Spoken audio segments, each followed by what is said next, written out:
Ladies and gentlemen, welcome to Doctor Who Reviews. This week we're talking about episode 7, Kerblam! So please welcome my special guest. To my virtual right, Kerblam! Wham! Kapow! Are the noises she makes when she gets out of bed every morning, it's Kat. Well, that's the sounds that my bones make as I slowly creak out of bed, so yes. Also, how are you here? It's a long story. Well, we don't have time for that. Yeah, that's probably for the best. No Freezing Inferno this week. Come to think of it, I haven't actually seen him since this morning when he was playing with some bubble wrap. It's weird. Can't imagine where he might be. I don't know. I'm sure we'll find him later. So anyway then, Kerblam! Written by newcomer Pete McTeague. This was a fun one. Yeah, I really enjoyed it. It had some great surprises in it. It certainly did, and we'll talk a lot more about those in more detail later on, but first things first, let's talk about the Doctor and her companions, because I think for the most part they were used really well here. They finally did what I wanted them to do. Everybody got a little piece of the action. That's what I was expecting, and that's what I wanted. And this episode had me smiling right off the bat, when the Doctor received her package from the Kerblam man, and she opened it, and she found an old friend waiting inside for her. The fez, yes. I was so happy about that stupid fez. And then she goes, and then the Doctor goes and mentions Agatha Christie in association with a wasp. It's like, yes! It was a really nice throwback to the Matt Smith era. Now where's Gus? Hashtag justice for Gus. Seriously though, I love the little references to the show's past. We've had plenty of those in past episodes, but here they felt a lot more organic. Not just crowbarred in for the sake of it. Yeah, it actually made sense. It wasn't just like, hey, what about this thing? You know, like they do on Family Guy, where they suddenly cut away to something. Honestly, the way this episode was written, halfway through I thought the solution to who sent the help me message was going to be the Doctor sending a message to herself, hence the fez. But that would have been too much like Stephen Moffat, and we don't need any more fancy predestination paradox bullcrap anytime soon, thank you very much. I am sad she wasn't wearing the fez when she came out of the TARDIS, but, you know, can only have so much. Yeah, I think it would have been too much if she'd been constantly wearing the fez throughout the episode. As we said before on these podcasts, sometimes less is more. I would have laughed, though, if she had worn it the entire time and then it accidentally got knocked off into a box. That would have been great. And it got shipped out. And then at the end, they have some kid who opens up the box and there's like a fez inside. He's like, what? I didn't order this. What's going on here? That or the box that she opens up in the deliveries warehouse has the fez in it. That would have been funny. She's just like, oh, there it is, and then puts it back on. Ryan's dyspraxia is highlighted again in a non-condescending manner, and not in a way that insults real-life people with the condition, such as myself. Which is always good. And Ryan fits right in at Kerblam. Out of all of Team TARDIS, I think he adapts the most quickly. In fact, it's almost as if his condition helps him out here. Yeah. So, you know, he got to show off his thing. Am I right in thinking that Ryan mentioned he'd previously worked at a company like Kerblam? I think so, yes. Like, didn't he talk during the first episode about how he once worked in a haulage firm or something? He worked in a warehouse. Ah, yes, that was it. So I'm sure he probably got used to it. As monotonous as their task was, though, at least Ryan and the Doctor weren't stuck in maintenance, like poor old Graham. Which I will say is hilarious because the Doctor switched jobs with him. That means that she was supposed to be in maintenance. Oh my god. He would have made her mop the floor. Can you even imagine? Although, if she had worked in maintenance, perhaps she would have gotten to who was really behind what was going on a bit sooner, instead of being fooled for so long. I don't know. I mean, it kind of fooled all of us, I think. Oh, absolutely. The writing for this episode was really clever, but not too clever for its own good, and not in a way that talked down to the audience. No, it was genius. I loved it. And I would say that once again, Yaz is perhaps the least used out of the four of them, but she does get a couple of big moments that really focus on her and really ram home how dangerous the life of a companion can be. I mean, hell, she nearly died. Yeah, she very nearly did. I mean, if she hadn't swapped places with Lee Matt's character, then it would have been her getting blown up instead of him. Just, jeez. What was his name again? Dan? Yeah, Dan Cooper. Yeah, there was a really neat bit of foreshadowing about his fate when he's talking to Yaz about his pendant and how to outlast anything, even him. Well, I mean, let's be fair. He definitely had a 2 weeks left to retirement vibe around him, as did Kira. Kira really felt 2 weeks to retirement. Oh, I felt really bad for Kira. So did I. She really came across as a tragic character, what with her whole backstory of how she only ever gotten one gift in her life. It's like as soon as I met her and she started talking about how she was such a positive person, I was like, "You're gonna die. You're so not gonna survive this." She might as well have been wearing a red vest instead of the orange one she had on. It was that obvious. Purple. Oh, right, my bad. Yeah, you're right. Purple for packaging, orange for dispatch. And this is why I'm on the show, because I pay more attention than you do. Sometimes, Kat, I have no idea why we're friends. Like, sometimes I feel things would be a lot better for me if we weren't friends. Nah. You had me kidnapped by ninjas! Well, yeah, but it was for a good reason. What good reason could you possibly have for having me kidnapped by ninjas? Because I felt like it. Was it so I had to talk about colonialism last week? Because that seems a little extreme even for you. Because I felt like it. Oh, well, I suppose that's a valid reason. Yeah, thank you. Thank you for agreeing with me. Why do I keep having you back on this podcast? Because you love me. You've got me there. Also, that is not a call for the shippers to come in. Please don't. It's really creepy. It's really creepy when you do it to real people. Okay. I mean, if we do ever get big enough for people to ship us, there's an obvious name for it. I'm afraid. I mean, obviously, I'm not going to say it out loud on here, but if you put our respective names together, there's only one possible combination that really stands out. People can figure it out for themselves. Right. I'm not going to say it here. I'll tell you afterwards. Let's talk about some different twists and turns. How about that? Like all the crap that was in this episode. Holy crap. Holy crap is right. They managed to pack so much into this script. Like, they gave us so many red herrings. It was like the Clue movie. That's one way it could have happened, but what about this instead? And then Tim Curry comes out and runs across. Well, okay, maybe not runs, but I'm going to shut up now. Oh, can you imagine if Tim Curry had also been revealed as the mastermind behind everything? That would have been great. He needs to be the master. He would have been great as the master. Oh, that's a brilliant idea. He just needs to be in an episode of Doctor Who, period. He's such a good actor. Ain't that the truth? But yeah, him as the master would be terrific. Or the meddling monk. Oh, yeah. I really, really want to see the monk come back one day. Tim Curry aside, though, yeah, holy crap. This episode pulls you in so many different directions. First you think the system's gone rogue, but that's not it. Yeah, or then you thought it was the sleazy manager. And then my suspicions turned towards the public relations woman, head of people, I think her official job title was. Because she seemed a little too nice to be true at first. But again, no, she's actually trying to help.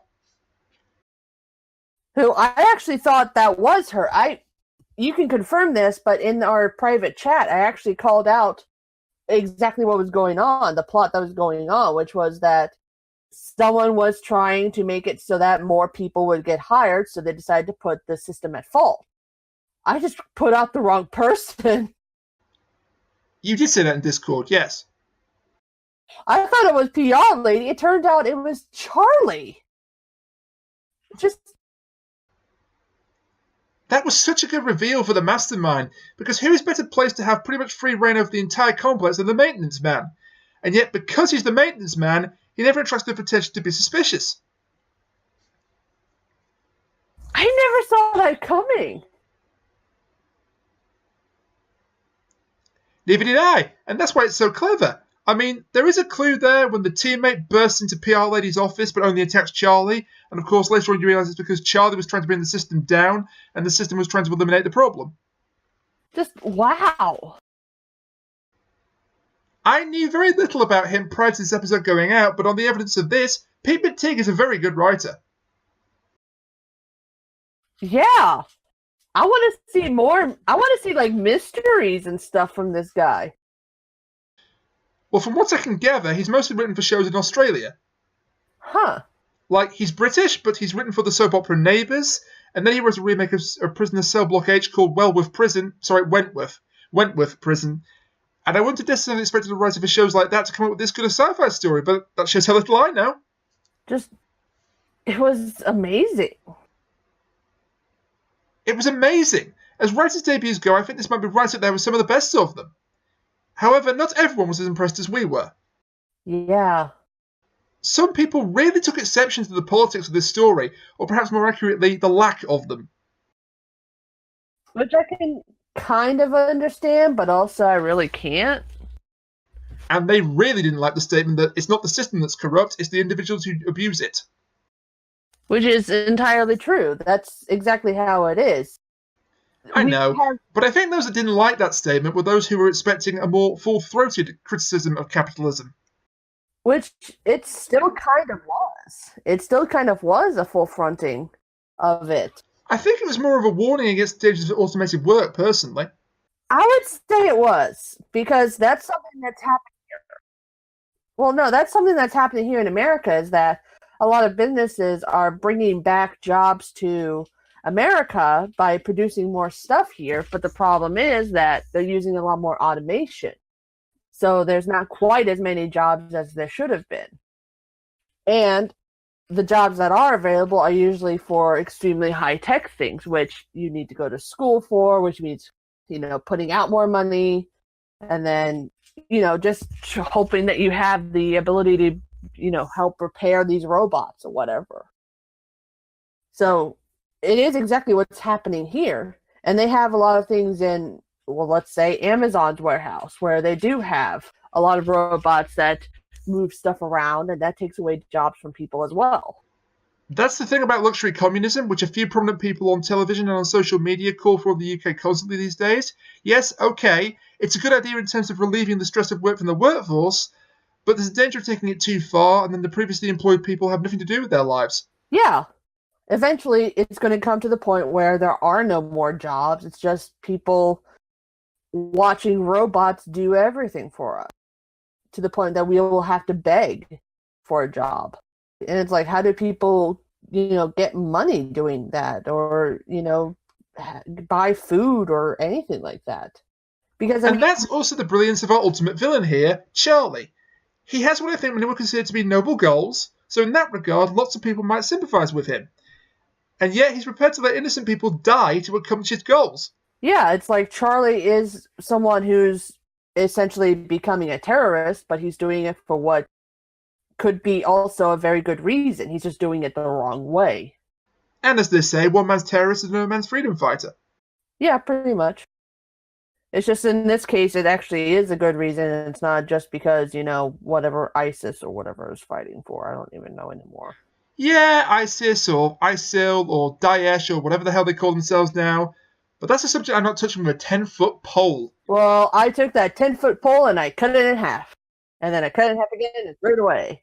As you were always going to, so thanks for that. You're welcome. That's why you're on here most weeks, to be honest, to tackle the subjects I refuse to speak about. Exactly. And Charlie is held the innocent even before his great bomb plot, because several of his colleagues died due to his schemes, both directly and indirectly. Yes, especially Kira. The only reason that she was even killed was because Charlie was in love with her. And it's not like the system is totally blameless here either. Yes, it's Charlie who's used the workers for test subjects, it's Charlie who's hacked the delivery bots, but the system's got blood in its hands too. Yeah. It recognises Charlie as the threat and tries to stop him, but it's prepared to kill Kira in order to do it. So neither of them are out and out morally superior here. Charlie is so committed to his cause, he doesn't care that innocent people will suffer because of it. Yeah, innocent, completely innocent people who are just trying to get by in life. And while the system is looking out for Kerblam, if it has to sacrifice one of its workers to do that, it absolutely will. The way it uses Kira as a guinea pig is just cold. To test it. Ooh. So it's not black and white, it's shades of grey, and I usually prefer shades of grey. Going back to Charlie, am I right in thinking that he's knowledgeable in things like cybernetics and explosives? Yeah, I think that's pretty much what he said. Is that he was into mechanics or something like that, robotics. Right, but he keeps all of that secret so he can get the position of maintenance man and come and go as he pleases. Which is another message the episode manages to convey quite effectively. Don't always judge a book by its cover. Yeah. So actually, the Doctor would have fit it right in. Yeah, with her knowledge of most things scientific, she'd have fit right in. Maybe that's why I put her into maintenance. I also love that scene where the teammate bursts into the office to seem to go after Team TARDIS, but it only targets Charlie, which of course in hindsight is perfectly clear why that happens. Yeah. Which again is a very genius thing. The writing in this episode really is genius. It rewards those that really pay attention to it. Yeah. And can we also mention the other really, really clever bit? By all means. Killer bubble wrap. Holy crap. Because I don't know about you, but when it comes to me, I cannot resist popping bubble wrap, and I'm betting like 90% of the planet also can't, resist that. So just the idea of like these motherfucking evil robotic Santa Clauses going around delivering a gift to everybody. They open it up, there's a fun toy or whatever inside. And then they decide, oh, hey, bubble wrap, pop, dead. Kat, I appreciate the continued commitment to the running gag about mother effing Santa, but they weren't dressed anything like Father Christmas. They were delivery men. Come on now. They're all going on the same time, on the same day or night or whatever, in order to deliver a single gift to, like, thousands of possibly millions of people. It counts. But they weren't dressed like Santa. It counts. But they weren't dressed like Santa. It counts. But they didn't look anything like... It counts. Kerblam is Santa. Are you seriously telling me that Father Christmas dresses like a delivery man on his days off? Yes. I'm not going to argue with you. But speaking of the robots, I really like the design of these guys. They were pretty creepy. Yeah, they were pretty fun looking. And their dialogue with Dan was pretty great. Morning, Les. Good morning, Dan. I am not Les, but I enjoy your amusing co-worker banter. And the Doctor going all fangirl of the Kerblam man. Which again got a payoff near the end that I really liked. Just after the levels exploded and all the delivery robots and Charlie have been consumed by fire, and the Doctor says sadly to herself, remember, if you want it, Kerblam it. Yeah. That childlike joy she had at the beginning has been displaced as a result of the adventure she's just gone through. Yeah, and then that bit at the end where Graham's about to pop the bubble wrap and Ryan's like, seriously? Seriously? After everything that just went through, seriously? I mean, in fairness, I'm not sure that was from the batch that Charlie had tampered with, but would you really want to risk it? No, I would not. But that's where the idea of booby-trap bubble wrap is so ingenious, because even after everything that went down, it's still really difficult to resist popping it. Yeah, it's like, even after all that, he was totally about to do it. It's like, holy crap. I really hope that nobody in ISIS is watching this. Oh god, Kat, please don't give them ideas. You do realise you're going to get us added to some sort of watch list, don't you? Alright, to my personal NSA agent, I did not mean that. That was just me being funny. So please don't barge into my house and arrest me. Thanks, Dan. Bye. We get to next week's podcast, and the introduction for you is, unfortunately, Kat can't join us this week because she's in Guantanamo Bay. Hey, Dan's a nice guy. He has a wife, and he has 3 kids, and they're amazing, okay? If I do actually have an NSA agent named Dan, he's probably freaking out right now. On the one hand, that would be amazing. On the other hand, that would be terrifying. But yeah, the killer bubble wrap concept is genius. It looks so innocuous and innocent, and that's exactly what makes it so damn dangerous. Yeah, and it's like, it's seemingly completely innocent, too, because literally all he did was fill it with, I don't know, explosive gas or whatever. I sort of likened it to a sort of disintegrating gas, but they called it a bomb, so maybe that was just because it explodes when you pop it. I mean, we only get to see it in action directly twice, once with Kira and once at the end, and both times all we really see is this green explosion, so goodness knows what actually happens to the victims' bodies. Yeah, either way it worked, it was filled with something that when you popped it, it made you poof. I mean, we do get a bit of a clue, because there's that vat that Team TARDIS discovers at the lower level, which contains the remains of Charlie's test subjects, Yeah. and it's just this green goop, so it looks like a horrible way to go. But At least judging by Dan's screams. It was probably quick, but I doubt it was painless. and it's just so genius.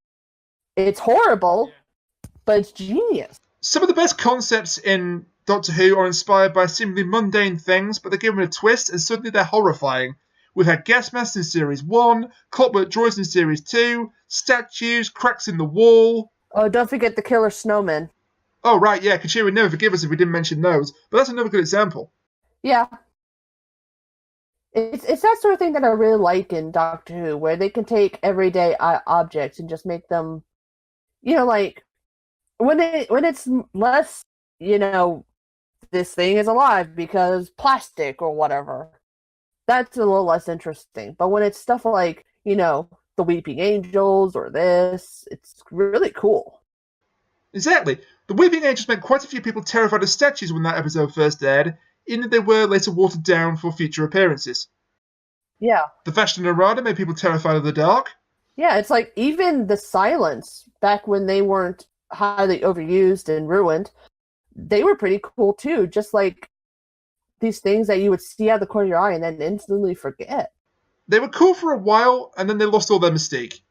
That's why I said until they got ruined. And then Stephen Moffat killed off their credibility for good with a throwaway line in Time of the Doctor. Yep. And then they all got Dalek-fied. Good times. Yep. Well. But yeah, not to bang on about it too much, but Moffat had an unfortunate history with coming up with a great character or monster, and then either diluting them to the point of ruin or dropping them like a bad habit. Yep, just like he did when he brought in Gus and still hasn't brought him back. I'm still annoyed by that. Can you imagine if Gus had showed up in this episode? Gus is the Kerblam man. Imagine if this was all a big 6-year ruse by John Sessions and Stephen Moffat to bring back Gus when nobody expected it. I don't think he actually is. Wait, I said 6 years. Mum was in 2014. 4 years. 4 years. My math sucked. 4-year ruse. But yeah, I don't think I think it's a different voice actor, so. Yeah, it was a totally different voice actor. I can't remember who he was, but he and Sessions have very different sounding voices. Yeah. I will say I did like his work just because what they called the little robot, the first generation robot, Tilly, something like that. Twirly. Twirly was adorable. It really was like first generation Amazon, where they just suggested all that stuff to you. I love the bit where the Doctor goes back to Twirly after Charlie's grand plan has been revealed, and he tells her, "Your current symptoms suggest you might benefit from blood pressure medication." Yes. They were really on point with the jokes here. The whole thing was just so well written. There's so many funny little bits hidden away. I know it sounds like I'm just gushing at this point, but... No, please gush. I enjoyed it. It was so good. But the writing was just on point throughout, and that extends to our guest characters for this episode as well. Oh yeah, I enjoyed them too. It's like, Slade, is that his name? Jarvis Slade? Jarvis Slade, yes. He was pretty good as the sleazy manager, and it's like Judy Maddox, I believe, was the PR manager. Judy Maddox, played by Julie Hesmanhay or Hesmanhal, perhaps most famous for her role in Coronation Street. I thought the actor who played Slade did a really good job. I didn't catch his name. Callum Dixon, right. Callum Dixon. I don't recall him being in anything major that I've watched, to be honest. The Bill, The Queen's Nose, Hustle, all those other things I don't know about. Oh, is that right? Apparently. Okay, then I guess he definitely counts as a journeyman actor then.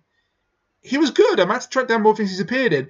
I thought Lee Mack was pretty good as well, continuing the rich tradition of comedians appearing in guest spots in Doctor Who, as well as the rich tradition of guest characters played by comedians getting killed in Doctor Who.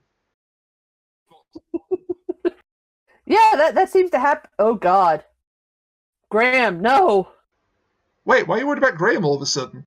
he's played by a comedian. Oh, right. Well, yeah, but he's a regular cast member, not a guest actor, so hopefully he's immune from the curse. Maybe. We'll never know. I mean, Donna was played by a comedian, Catherine Tate, and she survived her time on the TARDIS. Yeah, barely. It wasn't exactly a great ending for her because she lost her memories, but she did get to live. I'm hoping it's a similar result for Graham. Hey, I'm gonna still worry. I mean, he's got enough of a target on him already. But yeah, comedians in guest spots do tend to snuff it when it comes to Doctor Who. I mean, this is the show that shot Ken Dodd in the back. Ken Dodd!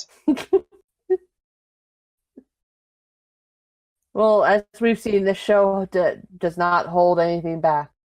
This one really didn't pull its punches. It introduces 2 or 3 likable characters and then kills them off one by one. Yeah. This episode looks quite light on the surface, but if you delve down a bit deeper, you find it has an edge to it. Like the music of My Chemical Romance. Okay. I'm sorry, I'm not sure why I just said that just now. That was really random. I was about to start singing. That was really random, even for me. But back to Pete McTeague and his writing, he does a fine job making you empathise with these characters. Dan just wants to do right by his family, but sacrifices seeing them in order to do so. Yeah, the fact that he hasn't seen his daughter in years, apparently, just because he can't afford to go see her. And then you have Kira, who's obviously lonely and unfulfilled in life, but doesn't believe she's good for anything else. And she genuinely falls for Charlie, but it ends up costing her life. And it's like even Charlie kind of has a tragic story just because he was genuinely trying to help humanity, but he did it in the worst way possible. But ultimately, Charlie made his decision, and I think it's only fitting that he eventually paid for that. Speaking of sharing an edge, the Doctor leaves Charlie in the warehouse knowing full well it's about to explode. I like that, actually. It was a bit like Batman Begins. I won't kill you, but I don't have to save you. I don't think that she sort of left him there. I think it was the fact that she couldn't get to him in time. Because he was like right in the middle of all those robots who are about to pop the bubble wrap, and he had the choice of going up there. And it's like the Doctor did honestly give him a chance in order to, come back from it, and he didn't take it. Could he have gotten out, though? Yeah, if he had run to the teleporter. See, I thought he either willingly chose to go up in smoke along with his plans, or he just didn't hear her. No, he heard her. But yeah, personally, I think he deserved what happened to him in the end. He was prepared to let innocent people die, and instead he receives what he was going to give to them. Yep, every villain is lime. And unlike they would have been, he's fully aware of it too. Yeah, that's something I did wonder too. It's like, was it an actual explosion? Because the room that Kira was in didn't get damaged from what I saw, and yet the entire foundation got damaged. So I'm wondering if it was. It might have just been the residual effect of all of them detonating at once. I don't think it really matters, honestly. Going back to Slade, he was another really clever piece of misdirection. You're meant to think he's the villain because he's mean to Kira, and he looks like a villain, but it turns out inconsiderate doesn't always mean evil incarnate. Yeah, it turns out he was trying to figure out what the heck was going on as well. It's like, holy cow, this is amazing. And Venusian Aikido gets another outing as the Doctor uses it to disarm Slade. Yep. And honestly, I was kind of surprised that she threw away the gun so short a way. I thought for sure she would throw it farther, but she was just like, toss. What was in that gun, by the way? He never got to fire it, but we saw him blow what looked like a crystal into it back at the office. Yeah, probably like a pulse round or some futuristic sci-fi thing that would have disintegrated them upon contact or something. I don't know. I mean, Ryan, Yasmin and Shirley did have to avoid disintegrating lasers when they rode down to the lower level, so it's possible. Yep. I'd have thought that gun was too small to disintegrate anybody, though. It did. Although, really, with the way technology is, who knows? I mean, they managed to give each of the robots their own little teleportation thing, so... But yeah, I think it's fair to say that while there were some political messages in this one, it was a more traditional adventure, and there's absolutely nothing wrong with that in my eyes. Yeah, I mean, honestly, we don't need every single episode of Doctor Who to have politics in it. And we've got I mean, we're just coming off the back of Demons of the Punjab, for goodness sake. yeah, it's like we've gotten a lot of politic-heavy episodes in the past season, so We need a break from time to time. They can't all be thought-provoking like Rosa and Demons. yeah, and it's like obviously there was a little bit of politics with the allusions to Amazon and how bad that company can be, especially with its employees. But Although I did spot a more subtle political message right at the end. go on. When Judy and Slade are telling the Doctor what's going to happen to Kerblam in the immediate future, Oh, and what is that a reference to? and they say that Kerblam will be up and running again in a month, so the workers have been given 2 weeks paid leave. 2 weeks paid leave. Yeah, yeah. I see what you mean. Well, maybe they're going to come back after 2 weeks. They just have to do basic repairs, which might take 2 weeks, and then. I mean, that's one way of looking at it. Because I mean, let's be fair. This is the PR person. She would probably try to fight to give them more, if only because they're the only human element of the whole production. I think Judy was being honest because she genuinely cared about her workers, or at least she seemed to. Yes. Which was very nice to see. Back when I thought she was a villain, she reminded me of Sarah Lancashire's character from Partners in Crime. I don't remember that one, so you're going to have to help me. She also gave off vibes of Madame Kara Braxos from Time Heist. Yes, her I remember. Mostly because Time Heist was so memorable. Time Heist really was memorable. It's one of those stories that gets better the more times you've watched it. Kind of reminds me of this one a little bit, except like a first iteration of it, where they try to have all the twists.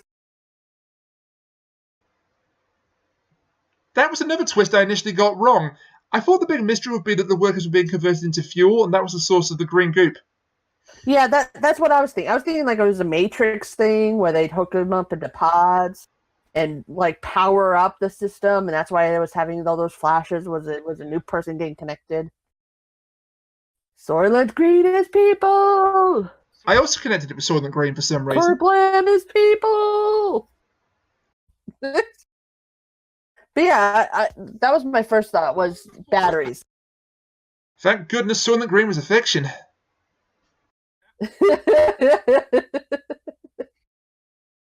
Oh, honey, I work in the food service industry. I could tell you so many nightmare-inducing stories you don't even know. Wait until you find out exactly how much pubic hair you eat every time you go out. Here's a hint. It's more than you think. Cat, stop talking. Is there anything else we need to mention? Have we forgotten anything? Cat, are you still there? Cat? You told me to stop talking. I didn't mean it literally.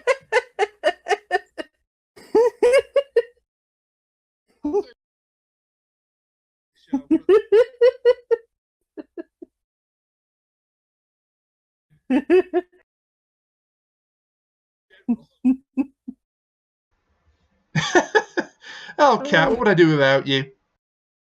You wouldn't have a show. Alright then, what would I do with you? You'd have an even better show. Anyways, I think we've covered all that we need to for this week. Yeah. Let's wrap this up. Unless there's anything else you can think of that we need to bring up. No, but did you know that in every production line there is a certain percentage of bugs and rat poop that's allowed in any consumable product? Damn it, Cat, I was talking about the episode and you know it. Oh yeah, the episode was great. I really enjoyed it. I really liked being able to, see all the twists and turns, and you kind of do get the plot like how I did a little bit early on, but then they totally like fling you into outer space. It's like, who is it behind this? So it was a really good mystery. It was a really good story. And, despite all the unnecessary deaths that happened in it, R.I.P. Kira, it was a fun story to watch. It had good jokes. It had a good story. Had good people in it. I enjoyed it. And I agree with you. I thought this was a really strong episode. It wasn't as thought-provoking as last week's, but I don't think that's a bad thing. Yep. It was definitely nice to have it after Punjab, where we were all very, very depressed. I can somewhat understand where the people that are criticising it for not being more scathing about capitalism are coming from, but that's not my mentality. It was a more traditional adventure story, and for me at least, I think that was the right call. Yeah. Plus, I mean, we already had our capitalism is bad episode with Oxygen, where it did it like to 1,000%. So, plus is the fact that you can't always. I mean, I see what Chibnall's trying to do with putting up these hard hitting episodes about things that are going on even today.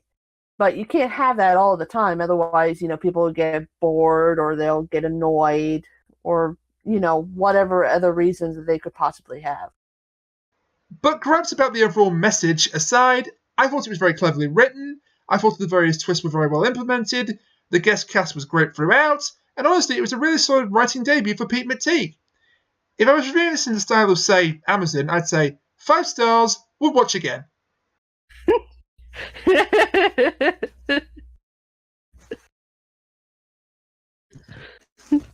5 stars, no actual review there. You just put up 5 stars because you got some special thing if you gave it 5 stars. Oh, I just realized everybody blew up as the death. The place is called Kerblam. Yeah, didn't you realise that? It's the woman who fell to Earth all over again. Oh, I hate you. I hate all of you. Oh. Why do you hate me? I didn't come up with a double meaning. I never said you. I meant you as in Pete McTightAss or whatever his name is. Pete McTightAss? Whatever his name is. I hate you. McTeague. I hate you. McTeague. His name is Pete McTeague. I can't pronounce that name. I barely speak English on a conversational level. Do you really think I'm going to be able to pronounce that? Fair point. So, next week we have another historical episode. We're heading to Lancashire, my neck of the woods, for a story entitled The Witchfinders. Which, I don't know if you got one, but we did not get a preview here at all in America for that. We didn't get much of a preview. It was really short, maybe 12 seconds long, if that. All this showed was a short clip of a witch trial in 17th century Lancashire, and King James I, played by Alan Cumming. Oh, he finally appeared. I was wondering when he would show up. I'm looking forward to this one because Cumming is a really good actor. At least he has been in the past. But yeah, here in America, all we got was this little clip of all the past episodes, and it said only 3 more episodes left. And it's like, okay, fine, whatever. Wow, only 3 episodes left. The series has flown by. Oh, and they still did that thing where BBC America, you have to stop doing this. They spoiled stuff for us. Oh, they did that again? It, cut to just before, it cut to commercial just after Yaz escaped the warehouse, and then before it cut back in, it showed a clip of them in the office talking to the manager and the PR that's really manager. Dumb. So it, skipped several minutes ahead to show us that clip. That is super dumb. It's really bad. It's like, I had no idea what was going on. And then I look up, and they're in the manager's office, and I'm like, what the fuck? Cut that out, BBC America. Stop it, BBC America. You're annoying me. That's not a good thing to do. I kidnapped a man and had him sent to a warehouse in space. You do not want to mess with me. That's very true. I should know. I'm living proof. So thank you to Kat for joining me to talk about Kerblam. Thank you to you, the audience, for watching / listening to us this week and every week. And all that remains to be said is, my name is Rain, and join us next week when we discuss The Witchfinders. Until then, bye for now. Bye.